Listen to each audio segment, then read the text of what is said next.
మనం ఈరోజు incentive spirometry అనే పద్ధతి గురించి తెలుసుకుందాం. ఇన్సెంటివ్ స్పైరోమెట్రీ అనేది ఒక చిన్న ఎక్విప్మెంట్ అనమాట. హ్యాండ్ హెల్డ్ ఎక్విప్మెంట్, చాలా చిన్న పరికరము, చాలా చీప్గా దొరికే పరికరము.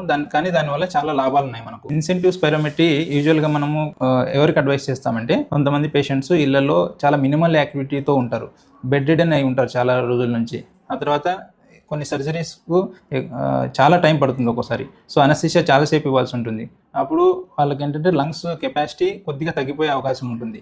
ఎందుకంటే వాళ్ళు మెకానికల్ వెంటిలేటర్ మీద ఉంటారు. మనం ప్రెషర్ బిల్డప్ అయ్యేది అవన్నీ చూసుకొని ఎంత వాల్యూమ్ ఇవ్వగలమో అంత వాల్యూమే ఇస్తాం కాబట్టి, లంగ్స్ కూడా ఏ ట్రామా కాకుండా చూసుకుంటాం కాబట్టి, లంగ్స్లో ప్రెషర్ బిల్డప్ కాకుండా తగినంత వాల్యూమ్తోనే లంగ్స్ ఎక్స్పాండ్ చేస్తుంటాం కాబట్టి కొద్ది part of the lung collapse అయ్యే అవకాశం ఉంటుంది. సో ఇవేంటంటే పోస్ట్ ఆపరేటివ్లీ మళ్ళీ వాళ్ళు లంగ్స్ కెపాసిటీ కావాలి అనుకున్నప్పుడు ఇన్సెంటివ్ స్పైరోమెట్రీ మనం అడ్వైస్ చేస్తుంటాం.